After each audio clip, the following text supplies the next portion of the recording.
একটু brigadier general Ali Ahmad Khan আপনার কাছে জানতে হবে আপনার কোনো পরামর্শ আসলে।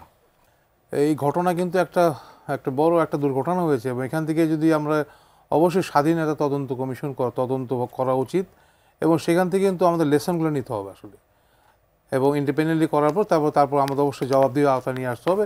তবে এখানে যেহেতু মাইলস্টোনে যারা মানে খুবই আমার ক্ষুদের শিক্ষার্থী যারা আছে আমাদের সন্তান তুল্য এদেরকে এমনভাবে করতে হবে যে তারা ট্রমাটাইজ হয়ে গেছে আসলে। তো অবশ্যই ট্রমার থেকে কীভাবে আঁকতে হয় সেজন্য তাদের সাইকোলজিক্যালি তাকে একটা ট্রিটমেন্ট দেওয়া উচিত, তাদের সাথে সাইকোলজিক্যালি একটা পরামর্শ দেওয়া উচিত, সেটা আমার সুপারিশ রইল। আর অ্যাট দ্য সেম টাইম আমাদের এমার্জেন্সি রেসপন্স যখন বিভিন্ন সংস্থা একসাথে কাজ করে আসলে তার জন্য কিন্তু আমাদের শহর এলাকাতে অবশ্যই ঢাকাতে বিশেষ করে যে ইমার্জেন্সি অপারেশন সেন্টার রাখতে হবে। এটাকে বলা হয়, বিদেশে সব জায়গায় কিন্তু আছে আসলে, ইট ইজ নট দ্যাট কোনো রকেট সায়েন্স কিছু না।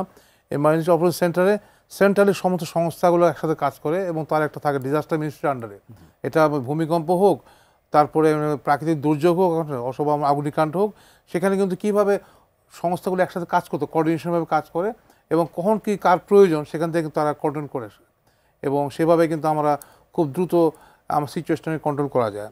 আর সেকেন্ডলি বলতে হবে আমাদের এখন যে ডিজাস্টার দেখেছি আমরা যে একটা স্ট্রং ভলান্টিয়ার ফোর্স রাখা উচিত প্রত্যেক এলাকা ভিত্তিক এবং প্রত্যেকে স্কুল কলেজ মার্কেটগুলোতে একটা আমাদেরকে এমার্জেন্সি রেসপন্স প্ল্যান বা এভাকুয়েশন প্ল্যান থাকা উচিত, সো দ্যাট মানুষগুলো যেন দ্রুত কোন ঘটনা যেন বের হয়ে যেতে পারে এবং একজন সহায়তা করতে পারে, সেটা প্রয়োজন। আরেকটা হলো আমাদের দেশে যেটা রয়েছে হসপিটাল প্রিপেয়ারনেস নয়, আমাদের হসপিটালগুলোকে অ্যাম্বুলেন্সগুলো হসপিটালগুলো রেডি থাকতে হবে। আমাদের যে কোনো হোক আমাদের কিছু এমার্জেন্সি সিট থাকে, তারা যদি বড় কিছু এলাকায় ডিজাস্টার হলে কোন হসপিটাল খালি আছে ডাটাবেস থাকবে, ওই ইওসির মাধ্যমে তারা বলে দেবে আপনি এখানে যান, এই হসপিটাল খালি আছে। আর মানুষকে দৌড়াচ্ছে কিন্তু কোথায় কোথায় নিয়ে যাবে আসলে।